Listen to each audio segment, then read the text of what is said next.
Meet खाने के बाद ही हमारा ब्रेन का क्रैनियल कैपेसिटी बोलते हैं वो साइज बड़ा है स्कल का। हम इवॉल्व हुए हैं वो मीट खाएं इसलिए हम इवॉल्व किए हैं। बुक्स वुक्स में कहीं लिखा है मेडिकल साइंस की? सुनने में आ रहा है अब एनसीईआरटी से वो डार्विन की थ्योरी हटाई जा रही है। एजुकेशन सिस्टम से ना जो भी ट्रूथ है उससे दूर किया जा रहा है पब्लिक को। और ऐसा क्यों करेंगे? फार्मा इंडस्ट्री को पता है कि अगर ये चीज़ें आप जानेंगे तो उनके ड्रग्स को कोई फिर लेगा नहीं। पेशेंट अपने कंप्लेंट्स को रखता है कि सर मुझे यहाँ पे ये प्रॉब्लम हो रहा है, पेन हो रहा है, तो डॉक्टर सिंपली कंप्लेंट सुनता है और मेडिकेशन लिखना शुरू कर देता है। काफ़ी ज़्यादा ड्रग सेंट्रिक है। तो एक डॉक्टर अगर प्रिस्क्रिप्शन लिख रहा है और मेडिसिन आपको देख रहा है तो प्रॉब्लम क्या है सर?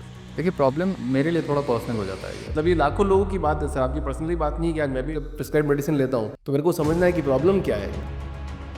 कि मेरे पास ना ऐसे ऐसे रेयर केसेस आते हैं जो इवन डॉक्टर्स जो सुपर स्पेशलिस्ट होते हैं ना वो भी फेल कर चुके हैं। तो यह बात कर लेते हैं, डॉक्टर कम्युनिटी को आपकी बात समझ में नहीं आ रही है या फिर वो समझना नहीं चाह रही है, आपकी बात अलग है उनकी बात अलग है, दोनों में डिस्कनेक्ट कहाँ पर है? कि डिस्कनेक्ट बस यही है कि डॉक्टर अपने हेल्थ पे काम नहीं करते हैं। आपने देखा कोई डॉक्टर है जो मेरी तरह कोई दिख रहा है, आपने कभी किया या आपने नोटिस किया? क्यों? क्योंकि डॉक्टर करण जौहर, राम कपूर और बादशाह बहुत एकदम बल्कि हो जाते हैं, कभी पतले हो जाते हैं, तो ये डाइट की वजह से होता है या फिर ये कोई ऐसा मार्केट में ऐसा कोई ड्रग है? ये सारे सेलिब्रिटीज़ डाइट बेस्ड रिजल्ट को जनरली करते नहीं और ये एडमिट भी नहीं करेंगे आपके सामने पब्लिकली कि हाँ मैंने वेट लॉस ड्रग्स को यूज़ किया। तो नॉन वेजिटेरियन जितने भी लोग हैं वो मोटापा नहीं होता है? मेरी तरह कोई खाए उसके बाद देखिए उसका वजन कभी नहीं बढ़ेगा, ये मैं गारंटी के साथ बताता हूँ। प्लांट बेस्ड नहीं, मतलब प्योर जो हार्डकोर नॉन वेज खाते हैं, जो सिर्फ नॉनवेज खाते हैं मेरी तरह उनको टाइप 2 डायबिटीज़ नहीं होगा। उनको टाइप 2 डायबिटीज होगा ही नहीं। नहीं होगा। और आपको पता है मेरे पास ऐसे पेशेंट्स आते हैं जो जैन हैं और उन्होंने छोड़ दिया, कंप्लीटली नॉनवेज बेस्ड हो गए, वो डायबिटीज़ के पेशेंट जब आए। जैन लोग? हाँ जैन लोग। हाँ, इस तरह तो मान ही नहीं सकता हूँ ये बात।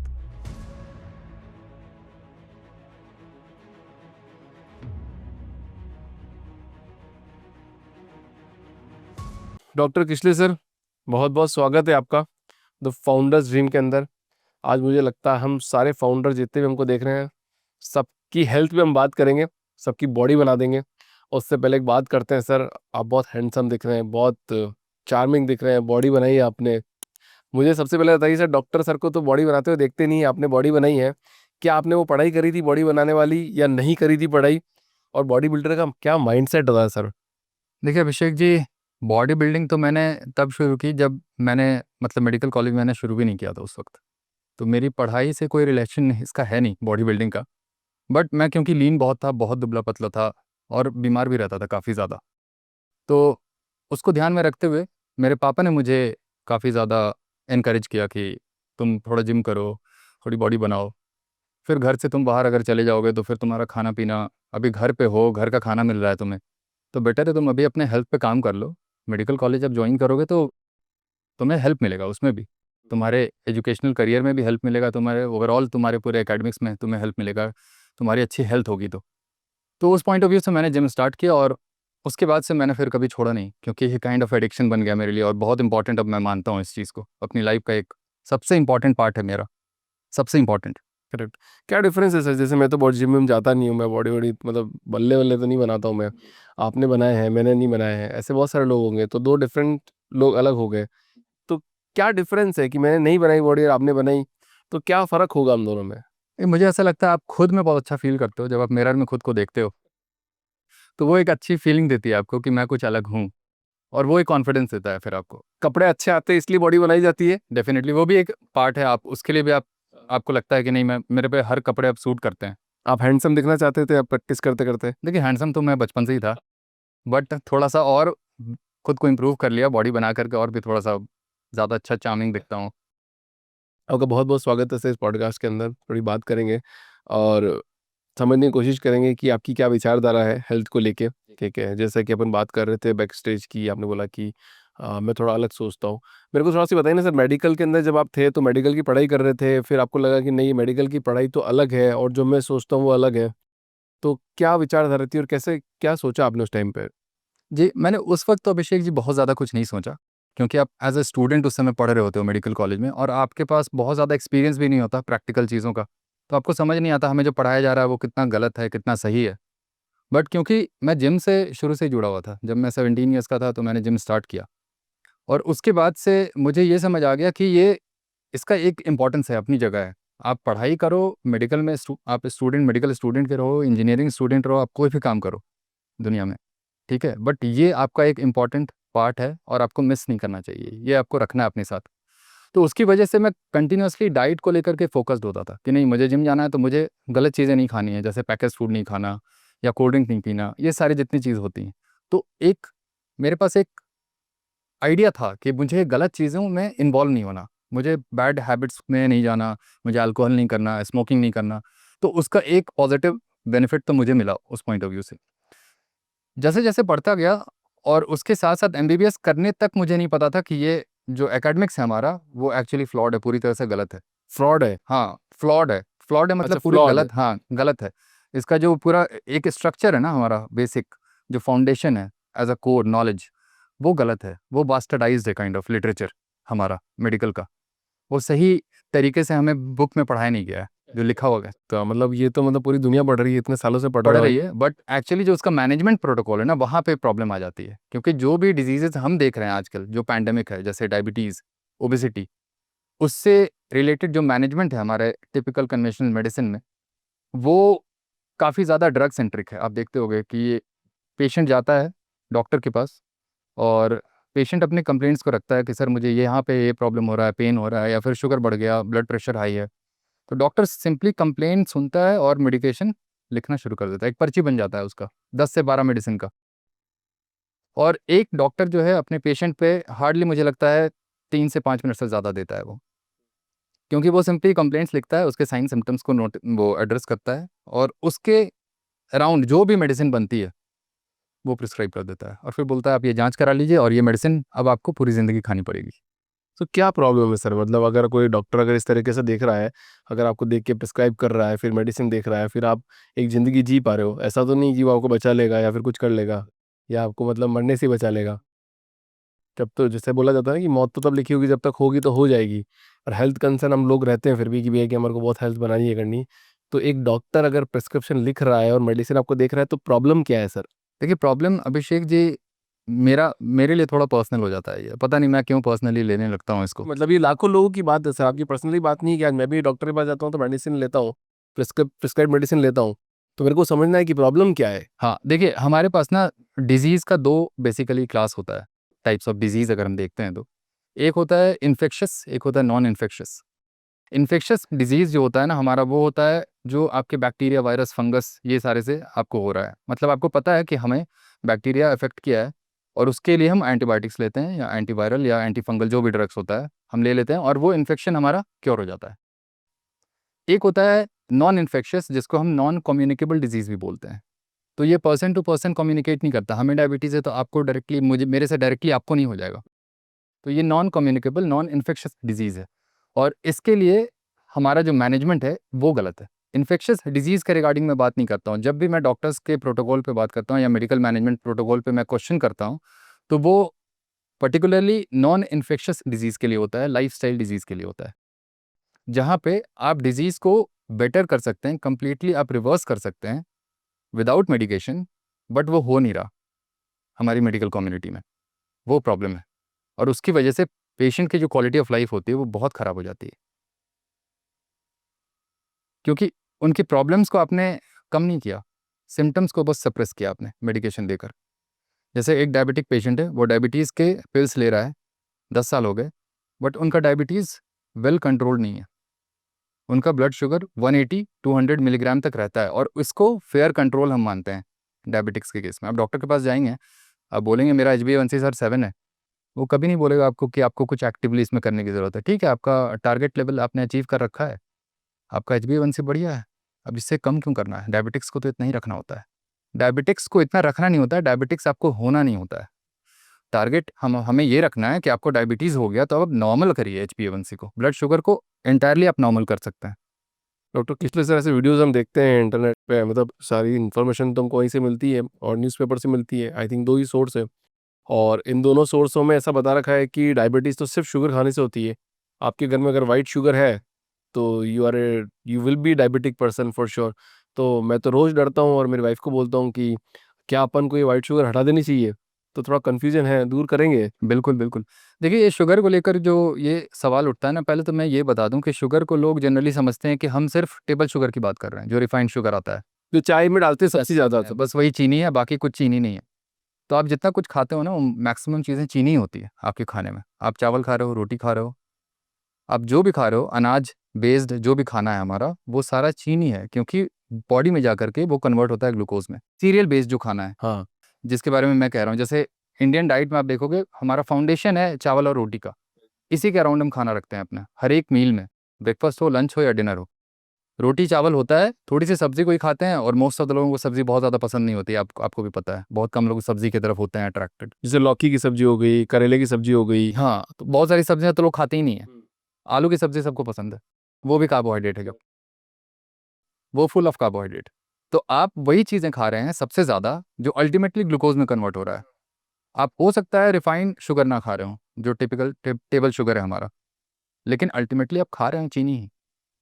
बॉडी को उससे कोई मतलब नहीं है कि आपने चीनी जो डाला वो टेबल शुगर वाला डाला, या चावल रोटी से जो आपका शुगर जा रहा है बॉडी के अंदर, वो अल्टीमेटली बॉडी के लिए सारा ग्लूकोज सेम है। तो आप क्या कह रहे हो, खाना नहीं खाए कल से? खाना खाना है, बट जिसमें भी कार्बोहाइड्रेट ज़्यादा है उसको कम करना है। कार्बोहाइड्रेट तो बेसिकली देखिए 3 मैक्रोज है ना हमारी डाइट में, हम बचपन से पढ़ते आ रहे हैं फूड पिरामिड। एक होता है मैक्रोज में कार्बोहाइड्रेट, दूसरा प्रोटीन, फिर तीसरा फैट्स। ये 3 मैक्रोज हैं और यही हमारी डाइट में होता है। बट सबसे ज़्यादा क्या होता है? कार्बोहाइड्रेट। आप फूड पिरामिड भी बचपन में आपने पढ़ा होगा, हमें पढ़ाया जाता था बचपन में कि हेल्दी डाइट होता है जहाँ पे आपका 60 to 70% कार्बोहाइड्रेट होता है आपकी डाइट में, और उसके ऊपर प्रोटीन रखते हैं, फिर सबसे कम फैट को रखते हैं, राइट। और उस पिरामिड को फ्लिप करता हूँ मैं, सबसे ज़्यादा फैट होता है, फिर प्रोटीन आता है, देन कार्बोहाइड्रेट आता है। तो अगर आप पिरामिड को इन्वर्ट कर दोगे ना तो वो आपके लिए आइडियल डाइट होता है। फिर वो आपके लिए आइडियल डाइट होगा? वो आइडियल डाइट होगा ह्यूमन बींग्स के लिए, ह्यूमन बींग्स के लिए या फिर ये डायबिटिक ओवरऑल पर्सन के ह्यूमन लिए? बींग्स के लिए। आपने जो फूड पिरामिड की डाइट को जो फॉलो किया ना उसकी वजह से ही आपको डायबिटीज़ हुआ है। तो एक डाइट प्लान बता दो, मतलब क्या होना चाहिए, मतलब एक थाली में मील में क्या होना चाहिए? कोई खाना खाने बैठे आज और हमारा पॉडकास्ट देख रहा हो, हमारे रील उनके पास जाती है, तो खाना खाने अगर कोई बैठे तो उसकी थाली में क्या होना चाहिए? देखिए उसकी थाली में अगर वो चावल ले रहा है तो उसके अमाउंट को बहुत कम करना है। अगर वो डायबिटिक नहीं है तो, डायबिटिक है तब तो बिल्कुल नहीं लेना है उसको, कार्बोहाइड्रेट तो सोचना ही नहीं है, सपने में भी नहीं आना चाहिए आपके कार्बोहाइड्रेट अगर आप डायबिटिक हो तो। क्योंकि देखिए फैक्ट है, जो फैक्ट है सो है ना। आपको अच्छा लगे ना लगे उससे कोई फ़र्क नहीं पड़ता, आपकी डिजीज़ आपके अच्छा लगने नहीं लगने से नहीं ठीक होगी। जो चीज़ें करनी पड़ेगी आपको वही सही है, वही जो चीज़ सही है वही करनी पड़ेगी आपको, और उसी से आपकी डिजीज़ रिवर्स होती है। ठीक है, तो आप थोड़ा-सा अगर राइस ले सकते हो, बट मेजर जो है आपका फैट का कोई सोर्स होना चाहिए, क्योंकि बॉडी भी ना आपकी रन करती है या तो ग्लूकोज पे या तो फैट पे। जैसे क्या मतलब, एक थोड़ा अपन थाली की बात करते हैं, क्या क्या होना चाहिए थाली में? थाली में जैसे आप फैट में आप फैटी आप होल एग्स ले सकते हैं डाइट में, और मैं एनिमल बेस्ड फूड्स का बहुत ह्यूज एडवोकेट हूँ मैं मोस्टली मैं बोलता हूँ कि आप अपने खाने में ज़्यादा से ज़्यादा एनिमल प्रोडक्ट्स को रखें, है ना। प्लांट बेस्ड प्रोडक्ट्स को मैं नहीं बोलता हूँ, एनिमल बेस्ड प्रोडक्ट्स को मैं बोलता हूँ। तो एनिमल बेस्ड प्रोडक्ट्स में हमारे पास आते हैं eggs, meat of different varieties, जैसे उसमें चिकन, फिश, मटन, लैम्प, जो भी जहाँ पे आपके पास अवेलेबल है उस तरह से आप ले सकते हैं। और आपको फैट में प्रिपेयर करना है उस मीट को, क्योंकि जब आप उस मीट को फैट में प्रिपेयर करेंगे तो आपके पास प्रोटीन तो जा ही रहा है उस मीट से, और उस मीट के साथ एसोसिएटेड कुछ फैट भी होता है वो भी जा रहा है, बट आप जब प्रिपेयर करते हैं उसे घी में या बटर में तो उससे आपका फैट का कंटेंट भी बढ़ जाता है, और आपके पास फिर उतनी भूख नहीं होती कि आप चावल को भर के थाली में आप चावल खाएंगे फिर, क्योंकि आपने अमाउंट को बढ़ा लिया नॉनवेज के। तो इंडियन जो नॉन वेजिटेरियंस होते हैं ना वो भी खा रहे हैं नॉनवेज, बट आप देखेंगे 3 से 4 पीसेस होते हैं बस उनकी थाली में, बाकी जो चावल कम होता है कम फिर। खाते हैं। राइट, तो वही प्रॉब्लम है। और उसके बाद जब बीमार होते हैं तो बोलते हैं यार मटन खा रहा था उसकी वजह से वजन बढ़ गया। नहीं, मटन से नहीं बढ़ा वजन। मैं अभिषेक जी आपको बता रहा हूँ, मैं दिन में बस एक बार खाना खाता हूँ, बस एक बार। अभी मैं खाली पेट बैठा हूँ आपके सामने, कल खाया था मैंने शाम को, उसके बाद से अभी तक मैंने कुछ लिया नहीं है। खाना ही नहीं खाया आप? नहीं, मैं खाता ही नहीं हूँ, मैं दिन में एक बार ही खाता हूँ ना। और क्या खाते हो, मतलब कितना खाते हो? एक बार खाता हूँ, वो या तो अंडे होते हैं या मटन होता है या फिश होता है, जो भी होता है बस एक बार होता है, बस वही खाता हूँ मैं। और जितनी भूख होती है मुझे उस हिसाब से मैं अंडे भी खाता हूँ, उस हिसाब से मीट खाता हूँ, यही मेरा खाना है। और फ्रूट्स भी बहुत लिमिटेड है मेरा, ऐसा नहीं है कि मैं फल भी खा रहा हूँ या सब्जियाँ खा रहा हूँ, नहीं है, बहुत कम है वो सब। तो मैं इसलिए बोल रहा हूँ कि एनिमल बेस्ड फूड को ही आप प्रायोरिटाइज आपको करना है, ज़्यादा से ज़्यादा वही खाना है उसके। नॉन वेजिटेरियन को प्रमोट कर रहे हो? एग्जैक्टली, नॉन वेज फूड ही है इंसान का खाना। इंसान का खाना नॉन वेज फूड है? राइट, नहीं सर, पूरे थोड़ा सा गलत हो जाएगा सर, देखो यार। थोड़ा गलत हो जाएगा, लेकिन देखिए अगर आपको ये बात गलत लग रही है ना तो आप मुझे देख लीजिए फिर से एक बार अच्छे से, देख रहा हूँ। देख रहे हैं ना। ये मैं लास्ट 8 ईयर से कर रहा हूँ इस तरह से खाना, और लास्ट 8 ईयर से मेरा बॉडी वेट 1 केजी भी नहीं बढ़ा है एक्स्ट्रा। 81 टू 82 केजीज़ के बीच ही रहता है मेरा लास्ट 8 ईयर से। और जब मैं ऐसा नहीं कर रहा था तो मेरा बॉडी वेट बढ़ता जा रहा था एक्सरसाइज के बावजूद। और अभी मैं एक्सरसाइज नहीं भी करता हूँ तो मेरा बॉडी वेट घट ज़रूर जाता है, बट बढ़ता नहीं है अब। तो ये बात प्रूवन है कि खाना खाने से वजन नहीं बढ़ता है। खाना खाने से वजन बढ़ता है, लेकिन एक्सरसाइज करने से वजन नहीं घटेगा अगर आपका खाना सही नहीं है तो। आप देखते होंगे ना, बहुत लोग सालों से जिम कर रहे हैं, वजन नहीं करता लोगों का, क्योंकि उनकी थाली सही नहीं है ना। थाली को फिक्स करना पड़ता है। तो आप मतलब पूरा मतलब नॉन वेज पे मतलब जो खाता ही नहीं है नॉन वेज, और जो सिर्फ प्योर वेजिटेरियन है, फिर उसके लिए क्या? देखिए, जो प्योर वेजिटेरियन है ना, उनको तो मैं एनरोल ही नहीं करता अपने ट्रीटमेंट के लिए। मैं कहता हूँ आप हो वेजिटेरियन या वीगन। अभी वीगन वाला भी ट्रेंड है, इंडिया में तो नहीं है बहुत ज़्यादा, लेकिन इंडिया में लोग जनरली लैक्टो वेजिटेरियन होते हैं। मतलब वेजिटेरियन में भी हमारे पास एक लैक्टो ओवो वेजिटेरियन और एक लैक्टो वेजिटेरियन। ये मेरे को कन्विंस करो सर आप, मतलब ये नॉन वेज क्यों खाना है? मैं तो नहीं खाता हूँ नॉन वेज, मैं तो प्योर वेजिटेरियन हूँ, एकदम हार्ड कोर। मैं बिल्कुल कन्विंस करूंगा आपको। हाँ, करके आप मेरे को कर दोगे इस पॉडकास्ट में कन्विंस, फिर बात ही अलग हो जाएगी। अभी जितने भी हॉस्पिटल में भी पेशेंट जितने जाते हैं ना, आईसीयू में, इमरजेंसी में, आप उनसे पूछेंगे आपका खाना क्या है। हालांकि कोई पूछता नहीं है, कोई डॉक्टर इतना केयर नहीं करता कि आप क्या खाते हो नहीं खाते हो। उनका काम है सिंपली पिल्स देना, इंजेक्शन देना, उस समय एक्यूट जो भी कंडीशन उनके साथ है। तो वो वही कहते हैं कि सर वेजिटेरियन डाइट है, मोर और लेस वो वेजिटेरियन डाइट पे ही रहते हैं। अगर वो नॉनवेज खा भी रहे हैं तो हफ्ते में एक बार, ठीक है। और फिर तो साल में कई बार आपका फेस्टिवल भी आ जाता है। नॉर्थ में आप देखते हैं कभी सावन आ रहा है, कभी दशहरा आ रहा है, दिवाली, छठ, ये सब है, सब कुछ है। तो इसकी वजह से जो खाने वाले हैं वो भी बंद कर देते हैं। तो इस तरह से आप देखेंगे ना, तो क्यूमुलेटिव वे में आप साल में बस 6 महीने खाते हो, और उस 6 महीने में भी हफ्ते में एक बार खाते हो। तो आप साल में कितनी बार खाते हो? 2 से 3 किलो मीट खाते हो बस, उससे ज़्यादा नहीं खाते हो आप अकेला का पूरे साल का, क्योंकि 2 पीसेस खा रहे हो आप। और जिस तरह जिस फ्रीक्वेंसी पे आप खा रहे हो, अब पूरे साल में 5 किलो से मीट आप ज़्यादा से उससे ज़्यादा खाओगे नहीं आप 5 केजी से। तो ये इनटेक है आपका।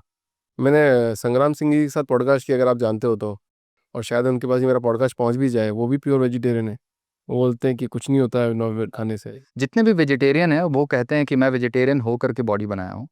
तो आप उनको देखिए, या तो वो प्रोफेशनल बॉडी बिल्डर होते हैं जो स्टेरॉइड भी लेते हैं, या फिर वैसे प्रोटीन के सप्लीमेंट्स लेते हैं जो उनकी डाइट से पूरी नहीं हो रही है। वो कभी भी सिर्फ फूड बेस्ड नहीं होते, उनकी बॉडी बिल्डिंग कभी फूड बेस्ड नहीं होता। वो body building drugs plus supplements पे करते हैं। ये प्रूवन है, करेंगे ही करेंगे ऐसा। आप कोई भी नेचुरल एथलीट को नहीं देखोगे, बॉडी बिल्डिंग में कोई नेचुरल नहीं होता। हर लोग ड्रग्स ले रहे हैं, और वो ड्रग्स से ही उनका मसल मास उतना आया है। नेचुरली आप गेन नहीं कर सकते ना उस तरह से। और आप जो कह रहे हो कि मैं वेजिटेरियन हूँ इसकी बॉडी है, नहीं, वेजिटेरियन होने की वजह से आपका, वेजिटेरियन होने की वजह से वो बॉडी नहीं बनी है। ये अच्छी चीज़ नहीं है वेजिटेरियनिज्म ह्यूमन बींग्स के लिए।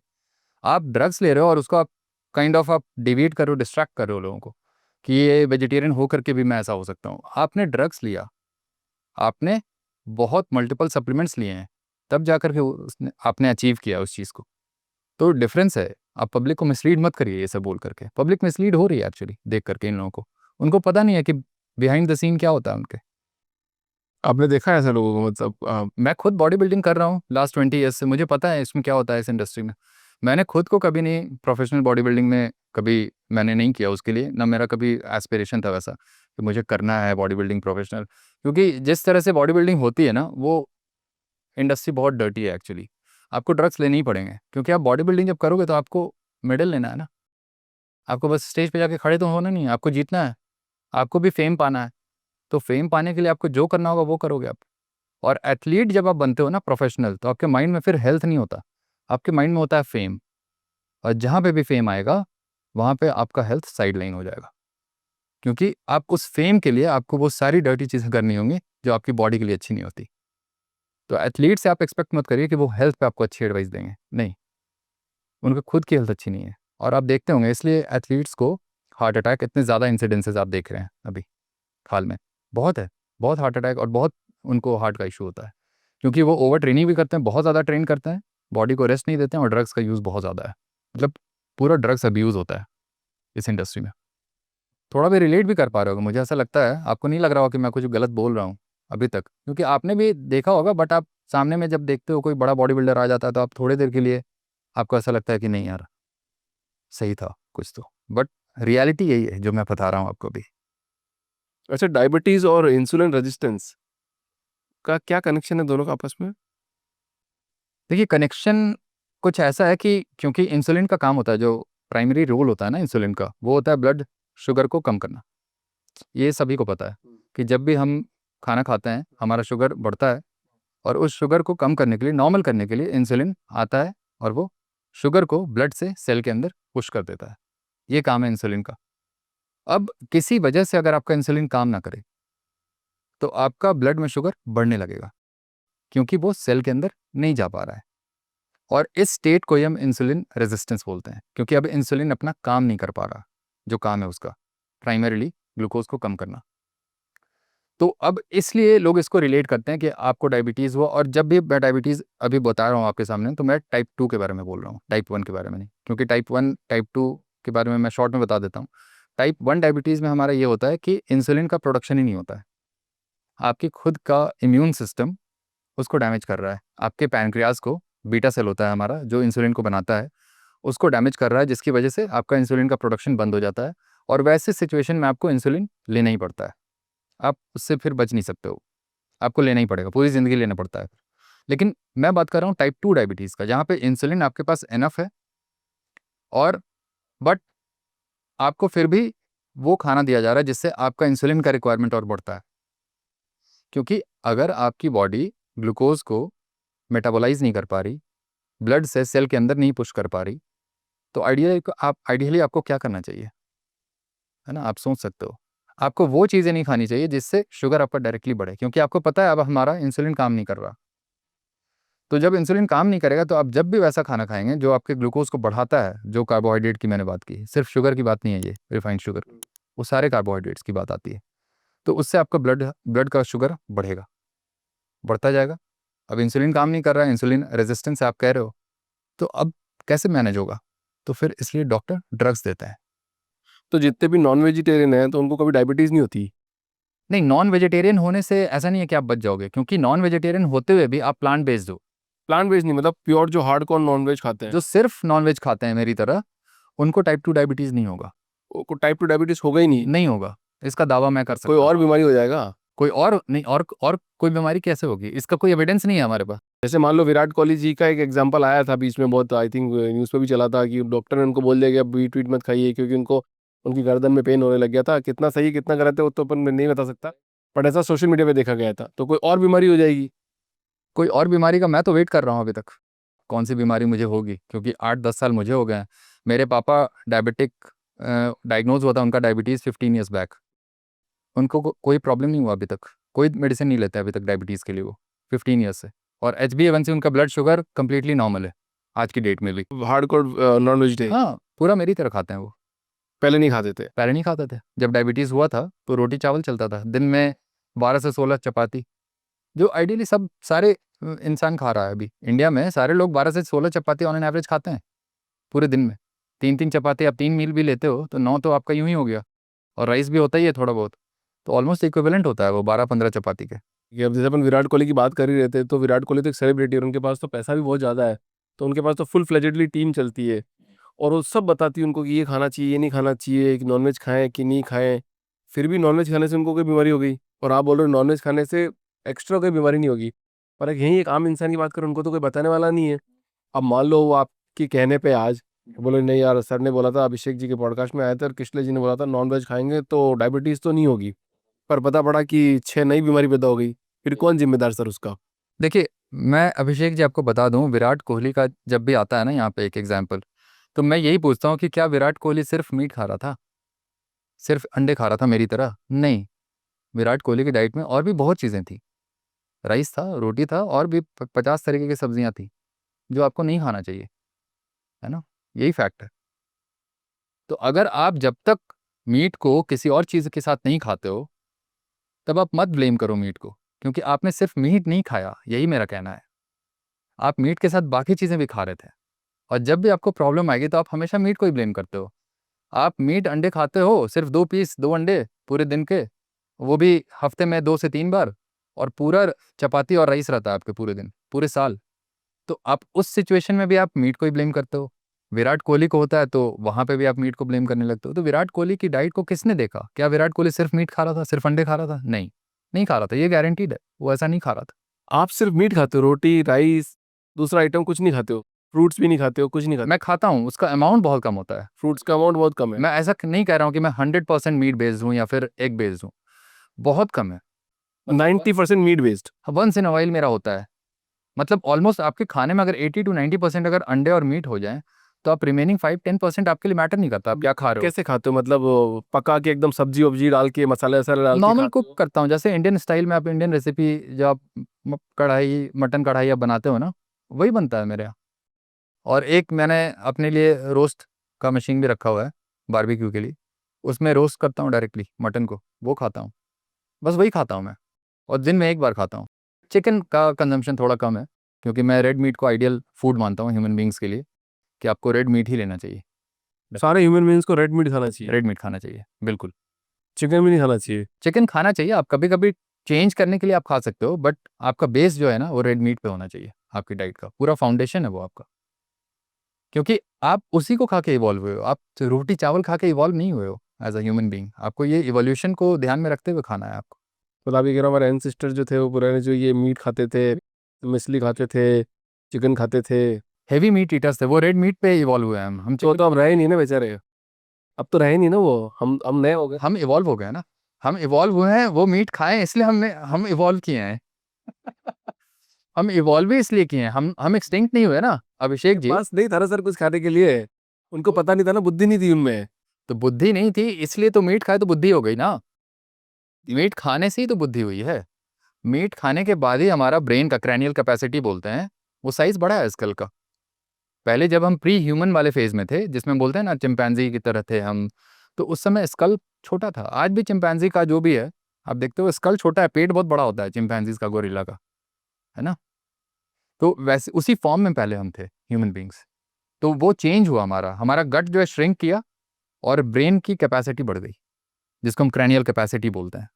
ऐसा कहीं अभी जैसे कोई बुक्स वुक्स में कहीं लिखा है, मेडिकल साइंस की कोई बुक आप डार्विन का थ्योरी ऑफ एवोल्यूशन पढ़िए, है ना, नेचुरल सिलेक्शन प्रेशर उनका एक थ्योरी था, उसमें सारा कुछ ये बताता है। अब तो सुनने में आ रहा है अब एनसीईआरटी से वो डार्विन की थ्योरी हटाई जा रही है।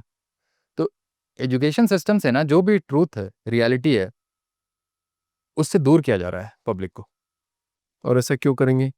इसलिए करें क्योंकि फार्मा इंडस्ट्री को पता है कि अगर ये चीज़ें आप जानेंगे तो उनके ड्रग्स को कोई फिर लेगा नहीं ये सारी डिजीज़ के लिए। क्योंकि अभी जो करंट सिनेरियो में अभी जो प्रॉब्लम हमारी चल रही है सिकनेस में, वो मेटाबॉलिक है, वो इन्फेक्शस का प्रॉब्लम अभी है नहीं। अभी करेंटली अभी हार्डली किसी को इन्फेक्शस डिजीज़ होता है, सब लोग जूझ रहे हैं बस ये डायबिटीज़ ओबेसिटी यही सबसे।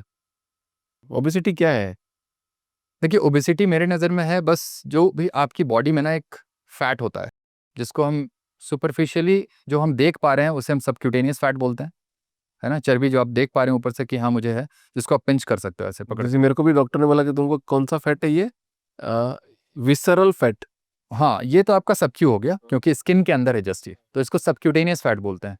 एक आपका होता है जो स्किन के अंदर, क्योंकि ऑर्गन्स के अराउंड है वो, इसलिए उसको विसरल फैट बोलते हैं, विसराज ऑर्गन्स के लिए आता है।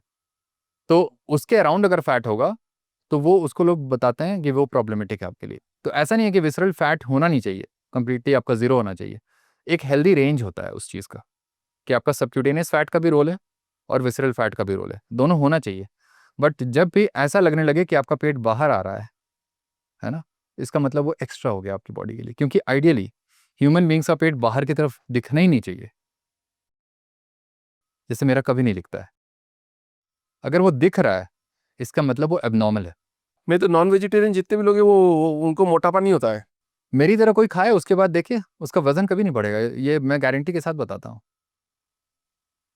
मेरी तरह आप खाइए ना पहले, उसके बाद आप बोलिए कि हाँ नॉनवेज से वजन बढ़ता है। आप मेरी तरह खाते नहीं है, हफ्ते में खाते हैं 2 पीस और फिर बोलते हैं वजन बढ़ रहा है मेरा, इसलिए मैंने नॉनवेज छोड़ दिया।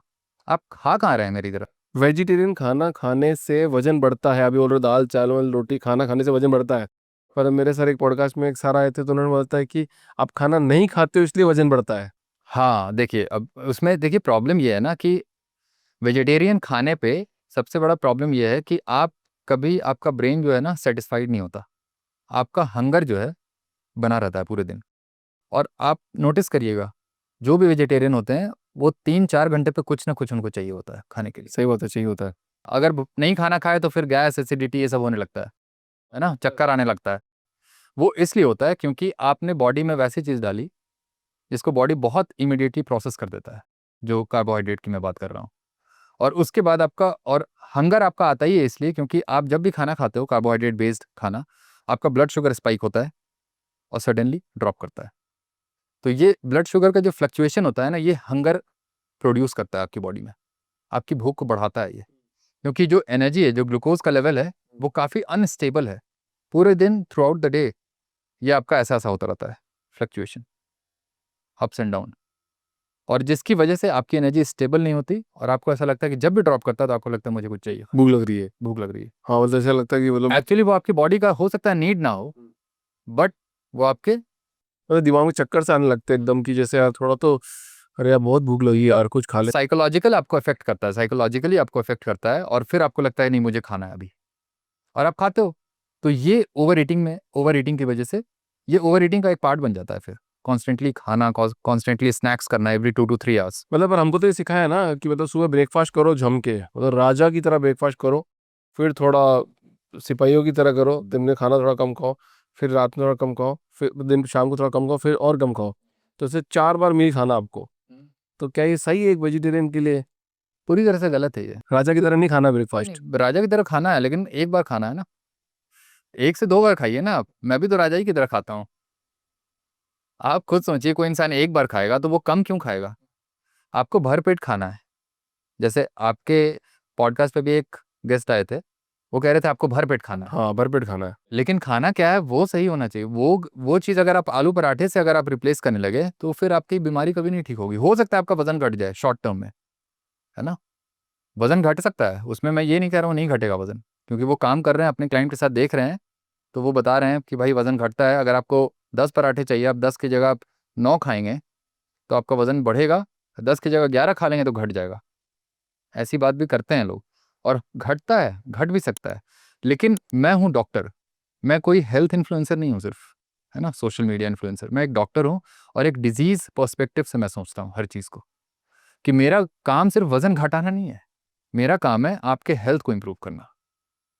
आप वजन घटा सकते हो गलत खा के भी, लेकिन मेरा वो पर्पस नहीं है ना। मेरा पर्पस है आप हेल्दी हो जाएं, आपकी दवाइयाँ बंद हो जाए, और वो पर्पस कभी नहीं सॉल्व होगा आलू के पराठे खा के, ये तो मैं गारंटी देता हूँ, है ना। अच्छा देखो, आज जो भी जैसे खाना वाने की बात हो गई, खाना खा लिया नहीं खाया कुछ भी किया, पर थोड़ा एक वजन बढ़ जाता है। जैसे बहुत लोग जो होते हैं सोसाइटी में, आप देखते हो थोड़ा सी वजन बढ़ जाता है, फिर जूता वूता पहन के पूरा 10-15 चक्कर काटेंगे और फिर जिम में जाएंगे, रस्सी से हाँपते रहेंगे, वजन बढ़ता नहीं है। और ऐसा देखा जाता है कि 40 के बाद आप एकदम से एक्सरसाइज करना चालू करते हो तो फिर आपको हार्ट अटैक बढ़ जाते हैं, चीज़ें बढ़ जाती है। तो क्या एक्सरसाइज करना जरूरी है वजन घटाने के लिए? देखिए, एक्सरसाइज ज़रूरी तो नहीं है, मैं ये नहीं बोलूँगा आपको ज़रूरी है या करना ही पड़ेगा एक्सरसाइज तभी घटेगा। बट अगर आप उसको करते हैं तो वो अच्छी चीज़ है, मैं मना भी नहीं करूँगा, लेकिन उसको मैं प्रमोट भी नहीं करूँगा बहुत ज़्यादा कि आपको करना ही पड़ेगा। अगर, क्योंकि देखिए बहुत लोगों के मन में ना ऐसा होता है कि यार मुझे एक्सरसाइज ना करना पड़े, जिम ना जाना पड़े तो ज़्यादा अच्छा है। अगर घर पे बैठे-बैठे अगर वज़न घट जाए तो इससे अच्छी चीज़ क्या हो सकती है ना? हर लोग यही चाहते हैं। वो तो आलू के पराठे खा के करा सकते हैं ना वजन हाँ, कम। तो जो करा रहे हैं आप, अगर वो फेल कर गए तो आप कहाँ पे जाइएगा फिर तो मेरे ही पास आना है ना आपको। अगर आलू के पराठे खाते हुए आपके अगर अब नहीं घट रहे तो फिर कहाँ बनता है आपके, आप फिर किसको मिलेंगे आप मेरे पास आएंगे आप, क्योंकि मेरे पास वैसे ही लोग आते हैं जो आलू के पराठा खाते हुए घटाए थे कभी, अब लेकिन नहीं घटा पा रहे। आपके पास आए लोग ऐसे? बहुत लोग आते हैं ऐसे। क्या बोला है जैसे? देखिए अभिषेक जी, मेरे पास ना ऐसे ऐसे रेयर केसेस आते हैं जो इवन डॉक्टर्स जो सुपर स्पेशलिस्ट होते हैं ना वो भी फेल कर चुके हैं अपने। जैसे कोई एग्जांपल बताओ, कैसे केस आते हैं, क्या बोलते हैं आपको? मैं तो आपको कुछ केस स्टडीज बता देता हूँ अभी। एक क्रॉनिक पैनक्रेटाइटिस की पेशेंट थी, और उसको क्रॉनिक पैनक्रेटाइटिस होता था जिसकी वजह से डायबिटीज़ हो गया उसको, क्योंकि पैनक्रियाज में बार बार स्टोन फॉर्म हो रहा था उसके, है ना। और पैनक्रियाज में बार बार स्टोन फॉर्म होगा तो पैनक्रियाज डैमेज होगा, और पैनक्रियाज जो इंसुलिन बना रहा है वो सेल डैमेज हो गया आपका, इंसुलिन बनाने वाला सेल, तो डायबिटीज़ हो गया उस पेशेंट को। और वो लड़की अभी मात्र 18 साल की है, 18 ईयर्स, वेजिटेरियन थी प्योर, है ना। आपको पता है कि गुजरात में मैक्सिमम लोग वेजिटेरियन है। तो डॉक्टर ने बोला कि अभी मैं एक काम करूँगा, मैं देखूंगा बन रहा है तो हर एक 6 मंथ पे, उसका लास्ट 4-5 ईयर्स से हर एक 6 मंथ पे जब भी उसका MRCP होता था, आई मीन ERCP होता था, एक जांच होती है ERCP, उसमें बार बार स्टोन होता था और डॉक्टर स्टोन को निकालते थे, उसमें स्टेंट डालते थे पैनक्रियाटिक डक्ट में, ताकि काइंड ऑफ सिक्रीशन जो है पैनक्रियास का वो बाहर आता रहे इंटेस्टाइन में, उसके लिए स्टेंट डाल देते थे। उसके बाद भी स्टोन बनता था, स्टेंट डालने के बाद भी। तो डॉक्टर ने बोला था कि सर्जरी करनी पड़ेगी, ये शॉर्ट टर्म प्रोसीजर में कर रहा हूँ अभी, क्योंकि अभी बच्ची का एग्ज़ाम है 10th का 12th का, तो इस दौरान मैं ये प्रोसेस पे रखता हूँ, बाद में आप इसके लिए एक सर्जरी आती है वो करा लीजिएगा।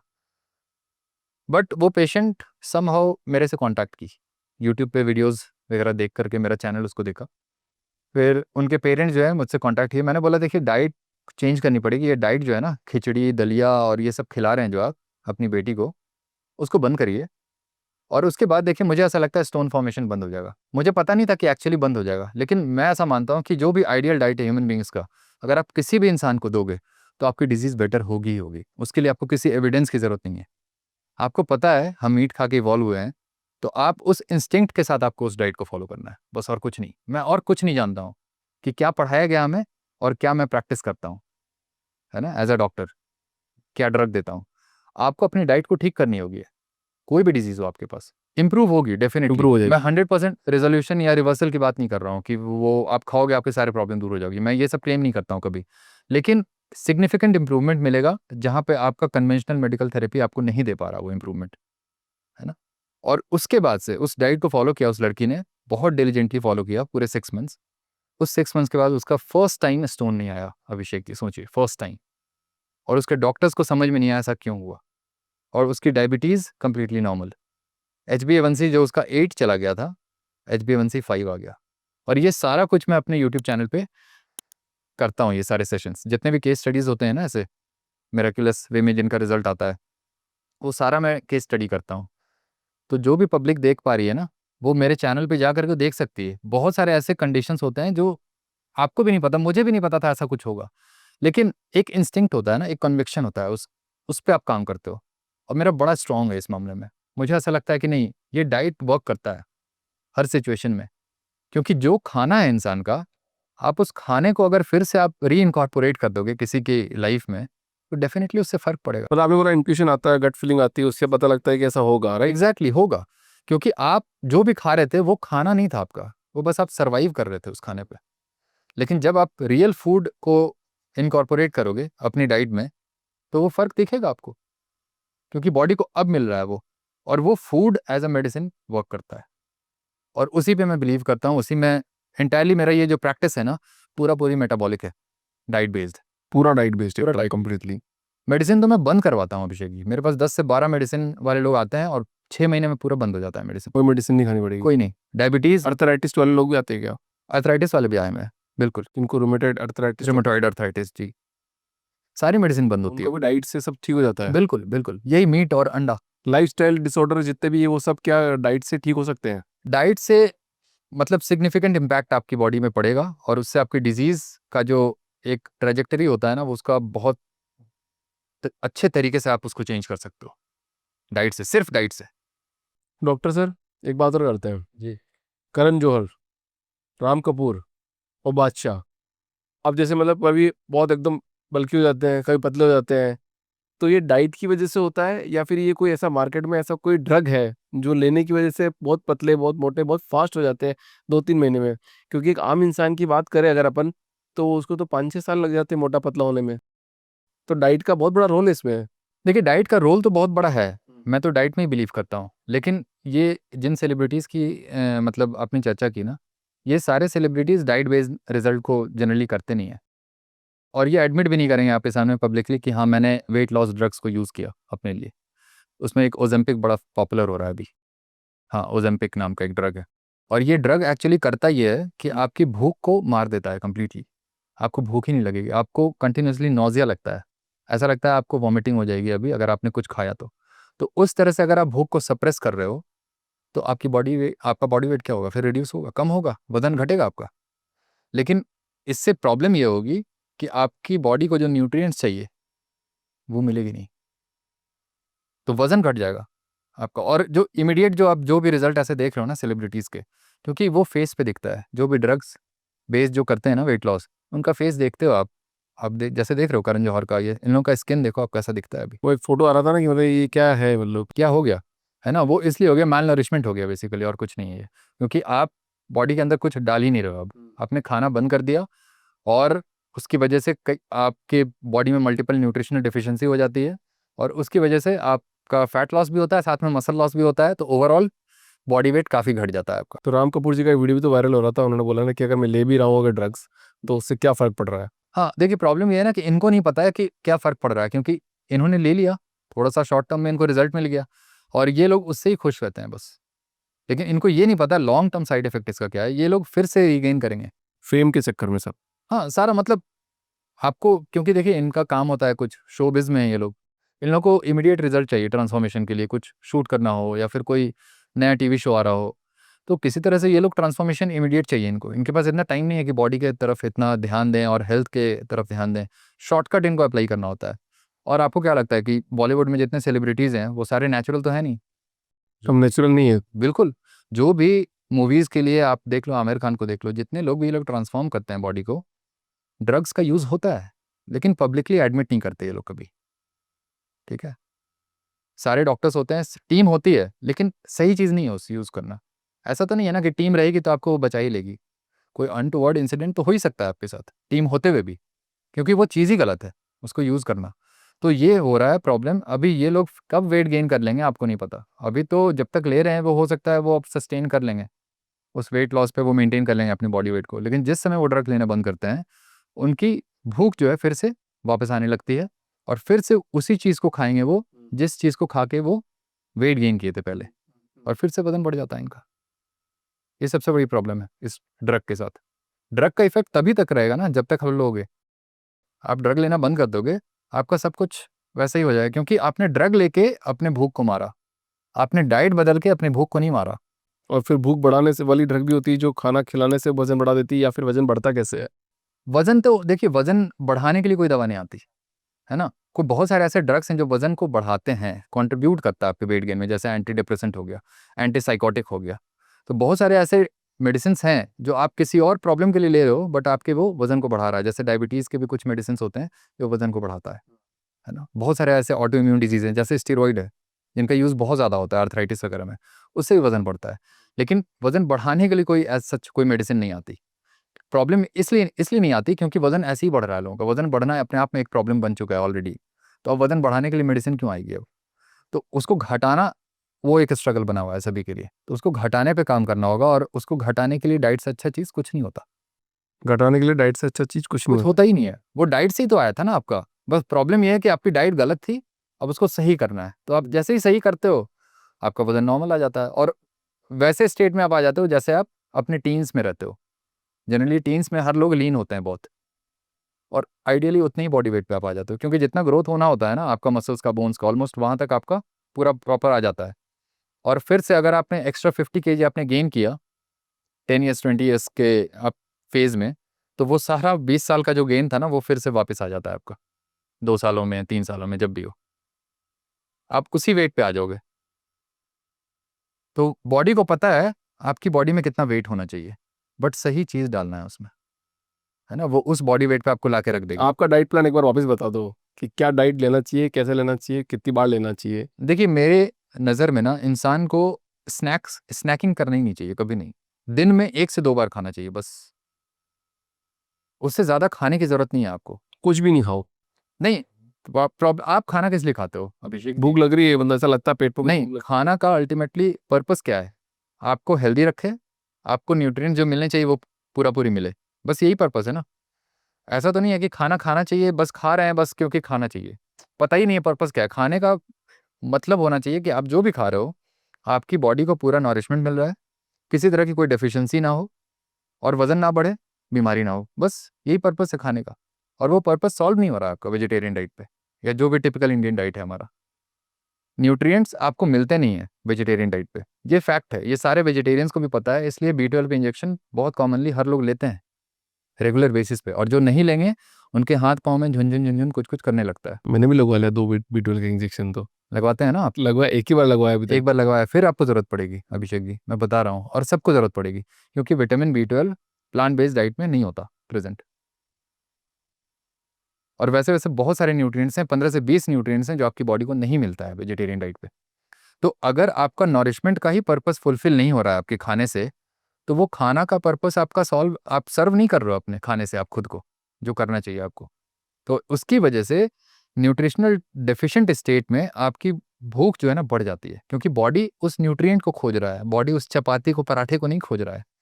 और उस न्यूट्रिएंट को हासिल करने के लिए आपको वो चीज़ें ज़्यादा खानी पड़ती हैं जिसमें ऑलरेडी वो है भी नहीं। तो आप भूख को शांत करते हो। भूख सिर्फ इसलिए नहीं है क्योंकि आप कम चपाती खा रहे हो या कम रोटी खा रहे हो।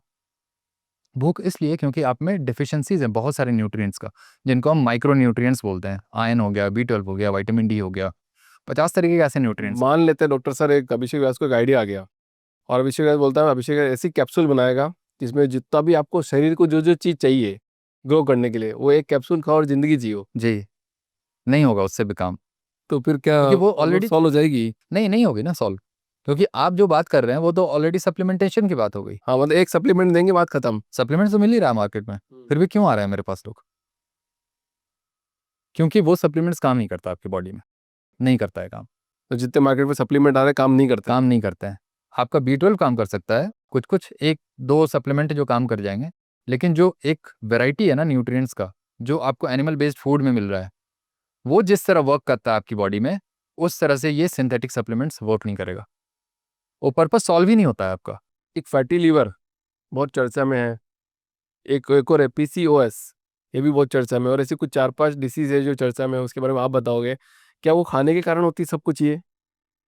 अभिषेक जी, जितने भी डिजीज़ है ना, मैं बता दूं, diabetes, hypertension, gout, uric acid का प्रॉब्लम जिसमें होता है, arthritis, dementia, cancer, heart disease, PCOS आपने बताया, ये सारे डिजीज़ जो हैं कंप्लीटली फूड रिलेटेड है, कंप्लीटली।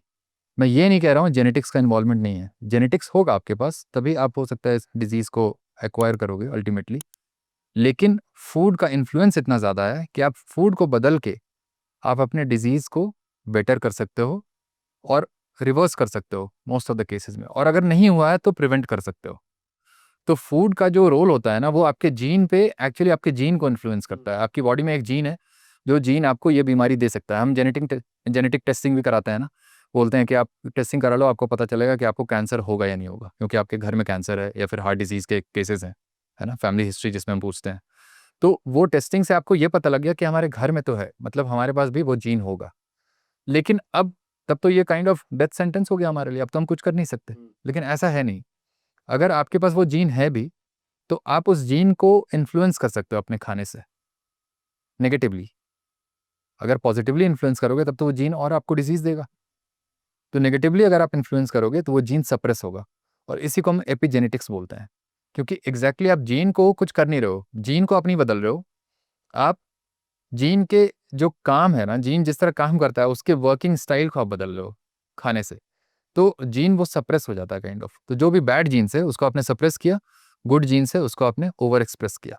राइट, तो आपकी बात से मैं समझ पा रहा हूँ कि मान लो कोई वेजिटेरियन है तो उसको नॉन वेज में बदल जाना चाहिए, जो नॉन वेजिटेरियन है उसको वेज में बदल जाना चाहिए। तो क्या काम करने का तरीका जो है आपके अंदर का शरीर का वो बदल जाएगा और चीज़ें अलग होने लग जाएगी? देखिए, नॉन वेजिटेरियन जो है उनको तो कम्प्लीटली नॉन वेज बेस्ड हो जाना चाहिए, उनको वेजिटेरियन तो होना नहीं है, कभी नहीं होना है, वो काम तो करना ही नहीं। जो भी वेजिटेरियन है उनको नॉन वेजिटेरियन फूड की तरफ सोचना पड़ेगा, अगर वो बीमार है तो। अगर आप हेल्दी हो तो आप कंटिन्यू करो, मैं उसमें छेड़छाड़ करने जाता नहीं हूँ, और क्यों करूँगा, आप आओगे भी नहीं मेरे पास। आप हेल्दी रहोगे तो आप मेरे पास क्यों आओगे? डॉक्टर के पास आप तब जाते हो ना जब आप बीमार होते हो। तो आप जब एज अ पेशेंट आ रहे हो मेरे पास, तो मैं आपको क्या बोलूँगा कि वेजिटेरियन डाइट आप करिए? नहीं, मैं तो बोलूँगा खाना बदलिए, और अगर नहीं करना है तो आप वेजिटेरियन रहिए और चले जाइए उसी डॉक्टर के पास जिस डॉक्टर से आप ऑलरेडी मेडिसिन ले रहे हैं। मेरे पास सोल्यूशन नहीं है आपका, नेचर नहीं हमें नहीं दिया इसका सोल्यूशन। नेचर सिंपली ये कहता है कि आपको वही खाना पड़ेगा जो आपकी बॉडी जिस तरह से डिज़ाइंड है खाने को खाने के लिए, और हम डिज़ाइन नहीं हैं वेजिटेरियन डाइट के लिए। Anatomically, physiologically, biochemically, her point of view से हम ह्यूमन बीइंग्स कार्निवोर हैं। कार्निवोर तो आपने सुना होगा ना, जैसे लायंस और टाइगर के लिए हम बोलते हैं ना कार्निवोर, ह्यूमन बीइंग्स भी कार्निवोर है, डिफरेंट नेचर का है बट कार्निवोर है। अब कार्निवोर का ये मतलब नहीं होता कि आपको कच्चा मीट खाना है, आपके पास कैनाइन होना चाहिए, शार्प पॉइंटेड टीथ। आपको कार्निवोर करना है, बट आपको कुक करके खाना है। ज़रूरी नहीं है कि हर लोग रॉ मीट खाने वाले ही कार्निवोर कहलाएं, है ना। तरीका सबका अलग है, अलग अलग तरीके से हम इवॉल्व हुए हैं। तो सिर्फ मीट मतलब मटन मतलब बकरा? Mostly meet. एक्सक्लूसिवली मैं बोलूँगा नहीं, क्योंकि वो पॉसिबल भी नहीं है ह्यूमन बींग्स के लिए। कैसे कोई 100% सिर्फ मीट बेस्ड हो सकता है? आपको कुछ ना कुछ तो मन करेगा। हर लोग कहीं ना कहीं हेडोनिस्ट हैं, हम लोग भी कुछ मन करता है एक्साइटमेंट में, कभी आइसक्रीम खा लें, कुछ खा लें, आप खाइए, मैं वो नहीं कह रहा हूँ। लेकिन आपकी डाइट में अब आइसक्रीम आ जाए, आलू का पराठा आ जाए डेली बेसिस पे, तो ये कोई बात नहीं हुई ना। वो तो खाना नहीं हो रहा है फिर आपका, वो बस मज़ा कर रहे हैं आप फूड को अगर आप एंटरटेनमेंट का सोर्स बना लेंगे, आप बीमार हो जाएंगे। और फूड अभी एंटरटेनमेंट का सोर्स बना हुआ है हमारी ऑडियंस के लिए, हमारी पब्लिक के लिए। आजकल बस खा ही लोग इसलिए रहे हैं क्योंकि कोई डिप्रेस्ड है, किसी का कोई ब्रेकअप हो गया, कुछ हो गया, तो वहाँ पे भी कोई ड्रिंक कर रहा है, कोई खाना खा रहा है। चलो, तो ऐसे चलता है, इमोशनल ईटिंग बोलते हैं के इसे। साथ ड्रिंक कर सकते हैं क्या? ड्रिंक करना गुड है? हाँ, कर सकते हैं, बट ठीक है, मतलब ड्रिंक तो अपने आप में खराब चीज़ है, सभी को पता है। खराब चीज़ है 100%। 100%। वो कोई ऐसा तो है नहीं है कि आपको बेनिफिट पहुंचा रहा है कहीं से भी। लेकिन अब मीट के साथ आप कर रहे हैं तो बाकी चीज़ें भी आपको देखनी पड़ेगी। आपको ओकेजनली कभी ड्रिंक करना है, तो मैं हालांकि मैं बोल नहीं रहा हूँ कि आपको ड्रिंक करना चाहिए, बट आप कभी कभी इंजॉय कर सकते हो, कर लो, वो प्रॉब्लम नहीं है। जैसे कभी कभी आप चपाती भी खा सकते हो, कभी कभी आप पूरी भी खा सकते हो। मैं कहाँ कर रहा हूँ कि कहाँ कह रहा हूँ ऐसा कि आपको खाना ही नहीं है बिल्कुल। खाना पर थोड़ा थोड़ा खा लो। हाँ, आप फेस्टिव ओकेजन आता है हमारे इंडिया में, इतने फेस्टिवल्स आते हैं कि आप बस उसी में उसी को उस दिन के लिए ही छोड़ दीजिए उन सारी चीज़ों को। आप पूरे साल फेस्टिवल ही मना रहे हो आप ये सब खाना खा के। और जिस दिन फेस्टिवल होता है उस दिन भी पराठे बनते हैं, और जिस दिन नहीं होता उस दिन तो बन ही रहे हैं, क्योंकि आलू के पराठे खाने हैं। चलो वापस वजन पे आते हैं, आलू पराठे की बात आई है तो जब भी वजन की बात आती है तो एक कॉन्सेप्ट आता है that is called calorie concept, कि कैलोरी को काउंट करो, कैलोरी कितने इन हो रहा है, कितना आउट हो रहा है, तो उससे पता लग जाएगा कि आपका वजन कितना बढ़ेगा, कितना घटेगा। आप क्या बोलते हो नहीं बढ़ता, उससे पता नहीं तो लगता। कैलोरी कॉन्सेप्ट कुछ है या नहीं? पूरा गलत है। फूड में, न्यूट्रिशन में कैलोरी का कॉन्सेप्ट अप्लाई होना ही नहीं चाहिए। मैं बता रहा हूँ, आप जिस भी फूड को आप देखते हो ना कि ये फूड में इतना कैलोरी है और हमें इतना खाना चाहिए, वो फूड में कैलोरी होता ही नहीं है अभिषेक जी। फूड आपकी बॉडी में जाता है और एंजाइमेटिकली उसका डाइजेशन होता है आपकी बॉडी में। आप जो भी खाना खाते हैं ना, एंजाइम उस पर एक्ट करता है, उसे आप जला नहीं रहे हो बॉडी के अंदर। और जो भी कैलोरी जो टर्म आया है, वो तब आता है जब आप उसे एक डिवाइस में डालते हो उस पर्टिकुलर चीज़ को, और वहाँ पे एक्चुअली उसका आग में आप फायर से आप उसे बर्न कर रहे हो, लिटरली आप बर्न करते हो उसको। और बर्न करने की वजह से एक हीट एनर्जी जनरेट होता है, ठीक है। और हीट एनर्जी जब भी जनरेट होगा, तो वाटर टब बात होता है, जो 1 ग्राम ऑफ वाटर के टेम्परेचर को 1 डिग्री सेंटीग्रेड से बढ़ा देता है, और वहाँ से वेपर फॉर्म होता है। तो हीट एनर्जी जो एमिट हुआ ना, उसकी वजह से जो वाटर है वो वेपर में कन्वर्ट हो गया, ठीक है। अब हमारी बॉडी, आप खुद सोचिए, हमारी बॉडी क्या ऐसा कुछ कर रही है? आग की भट्टी तो है नहीं हमारी बॉडी डाइजेस्ट करती है। तो कैलोरी का कोई कॉन्सेप्ट ही नहीं है। एक रफ एस्टिमेट आपको देता है कि आप जो भी खा रहे हो, एक एनर्जी, एक लूज वे में हम बताते हैं कि आप इतना खा रहे हो तो आपको इतनी एनर्जी मिलेगी। लेकिन कैलोरी का जो एप्लीकेशन है ना, वो इंटायरली गलत है। ह्यूमन बॉडी पे होना ही नहीं चाहिए ऐसा, क्योंकि कैलोरी उस तरह से एमिट ही नहीं हो रही है हमारी बॉडी के अंदर, क्योंकि हम जला नहीं रहे हैं ना खाने को, हम डाइजेस्ट कर रहे हैं उसे केमिकली। तो कैलोरी कहाँ मिल रहा है हमें? हम ना कैलोरी खा रहे हैं, ना ही कैलोरी आउट हो रहा है कोई। हम तो खाना खा रहे हैं। हम जो भी खाना खा रहे हैं उसमें कार्बन, हाइड्रोजन, ऑक्सीजन है, ठीक है। और हम जो भी खाना खाए हैं वो अल्टीमेटली कन्वर्ट होता है कार्बन डाइऑक्साइड एंड वाटर में। आपको भी पता है, रेस्पिरेशन, फोटोसिंथेसिस हमने पढ़ा है बचपन में। तो रेस्पिरेशन का मतलब होता है आप जो भी ग्लूकोज ले रहे हो वो ऑक्सीडाइज होता है, ऑक्सीजन से केमिकल रिएक्शन होता है, और उसके बाद एंड प्रोडक्ट क्या आता है? Water, carbon dioxide. Carbon dioxide को आप बाहर कर देते हो, वाटर को यूरिन से, स्टूल के थ्रू, स्वेट के थ्रू आप बाहर करते हो। तो डेली बेसिस पे आप जो भी खा रहे हो, वो अल्टीमेटली आप उसे बाहर निकाल रहे हो किससे? वाटर के फॉर्म में या कार्बन डाइऑक्साइड के फॉर्म में। तो मास को आप खा रहे हो और मास को ही निकाल रहे हो आप। वाटर भी मास है अपने आप में, एक उसका वेट है, मॉलिक्यूलर वेट होता है ना वाटर का, कार्बन डाइऑक्साइड का भी होता है। तो मास आपने लिया, उसी मास को आपने बाहर निकाला। तो मास इन मास आउट का ये फॉर्मूला है, कोई कैलोरी इन कैलोरी आउट का ये चक्कर है ही नहीं है। तो वजन कम करने के लिए लोग फास्टिंग भी करते हैं कि भैया कि चलो मैं अब जैसे जो 4 टाइम खाना खाते थे वो बोलेंगे अब हम एक ही टाइम खाना खाएंगे, वो फास्टिंग है। जी। फास्टिंग का सही तरीका क्या है इंडिया के हिसाब से? देखिए, इंडिया के हिसाब से तो वही है जो इंसान के हिसाब से है ना। कोई इंडिया कोई अलग तो है नहीं, हम सारे human beings by design same है। ऐसा तो है नहीं कि एशियन के लिए कुछ और होगा, कॉकेशियन के लिए कुछ और होगा, ऐसा कुछ नहीं है। फास्टिंग का कॉन्सेप्ट होता है कि आप अपने बॉडी को सबसे पहले नॉरिश करिए। आपकी बॉडी में अगर न्यूट्रिशनल स्टेटस अगर एप्रोप्रिएट होगा ना, तो आपकी बॉडी में हंगर उस तरह से नहीं होगी जो आपको डिस्टर्ब करेगी, ठीक है। तो आपका नॉरिशमेंट का जो लेवल है ना, वो बहुत पुअर है। तो हंगर इतना ज़्यादा है लोगों के अंदर, इतना वोरेशियस हंगर है कि वो इरिटेबल हो जाते हैं, थोड़ा भी खाना नहीं मिलता है तो वैसे लोग फास्टिंग नहीं कर पाते। तो फास्टिंग का मतलब होता है आप अपनी बॉडी को नॉरिश करिए और फिर गैप दीजिए खाने के बीच, क्योंकि अगर भूख आएगी भी ना तो वो आपको परेशान नहीं करेगी, ठीक है। और वो पॉसिबल है नॉनवेज बेस्ड डाइट पे। फिर से मैं आ गया वहीं पे, देखिए बार बार वहीं पे आ जाता हूँ मैं, तो कुछ तो बात है जो मुझे बार बार वहाँ आना पड़ता है ना। तो फास्टिंग मैं हमेशा बोलता हूँ कि मैं किसी को फास्टिंग बोलता नहीं आप फास्टिंग करिए। तो वही मैं कह रहा हूँ, फास्टिंग जो चीज़ है ना, आपने एक डायलॉग सुना होगा, प्यार किया नहीं जाता प्यार हो जाता है ना। किस मूवी का है पता है आपको? मूवी तो पता नहीं बट है डायलॉग तो। याद आ रहा है ना, दिल तो पागल है का डायलॉग है, माधुरी दीक्षित ने बोला था ये। तो उस मूवी में डायलॉग था कि प्यार किया नहीं जाता प्यार हो जाता है, उसी तरह से फास्टिंग किया नहीं जाता, फास्टिंग बस हो जाता है। अगर आपकी बॉडी अच्छी है और आपके आसपास कोई फूड नहीं है तो आप रह लोगे आराम से अपने आप। जैसे मेरे साथ क्या है, मुझे एक दिन तक भूख नहीं लगती, मैं हर 22-24 घंटे पे एक बार खाता हूँ। तो मैं तो अल्टीमेटली फास्टिंग कर ही रहा हूँ। यहाँ पे लोग 8 घंटे 10 घंटे फास्टिंग के लिए स्ट्रगल कर रहे हैं, है ना। और मैं आराम से एफर्टलेसली कर रहा हूँ 22 घंटे 24 घंटे की फास्टिंग। क्यों कर पा रहा हूँ? क्योंकि मेरी बॉडी के अंदर उस तरह की कोई डेफिशिएंसी नहीं है जो मेरी भूख को बढ़ाए कंटिन्यूअसली। कोई मेरे अंदर कभी फीलिंग नहीं आती कि मुझे स्नैक्स करना है या चिप्स खाने हैं, कोल्ड ड्रिंक पीना है, ये सारे फीलिंग नहीं है मेरे अंदर। मतलब मेरे तो परिवार में तो कोई नॉन वेजिटेरियन है ही नहीं। मेरे पास जो आते हैं वो वेजिटेरियन होते हैं। आप मेरे जैसे एग्जाम्पल आप नहीं देखेंगे कि कोई मीट खा रहा और बीमार हो गया, और मेरे पास ये कोई नहीं आता कहते हुए कि सर मैं सिर्फ अंडे मीट खा रहा हूँ लेकिन मेरी बीमारी है इस तरह की। तो मैं करूँगा क्या? जब मीट अंडे पे तुम्हें बीमारी हो जाए तब तो मैं कुछ नहीं कर सकता हूँ तुम्हारे लिए। वैसे एग्जाम्पल्स नहीं है। वेजिटेरियनिज्म पे हेल्दी लोग हैं, मैं डिनाई नहीं कर रहा हूँ इस चीज़ से, लेकिन मेरी डाइट पे बीमार नहीं है कोई। दोनों में फ़र्क है ना। तो जैसे मैंने बताया ना, मेरी फैमिली में भी कोई मतलब मैंने तो किसी को नहीं देखा कोई बीमार हो गया हो, कुछ हो गया हो, किसी को कुछ। अब तो मेरे मेरे तो छोड़ो आप, मेरे तो जैसे मेरा शहर में तो चिकन मटन की दुकानें ही नहीं है, मैं तो कम ही देखता हूँ बहुत। अगर किसी को खाना भी होता है तो बहुत दूर जाते हैं, मतलब ऐसा 15-20-25 किलोमीटर दूर जाते हैं जिस शहर से मैं आता हूँ।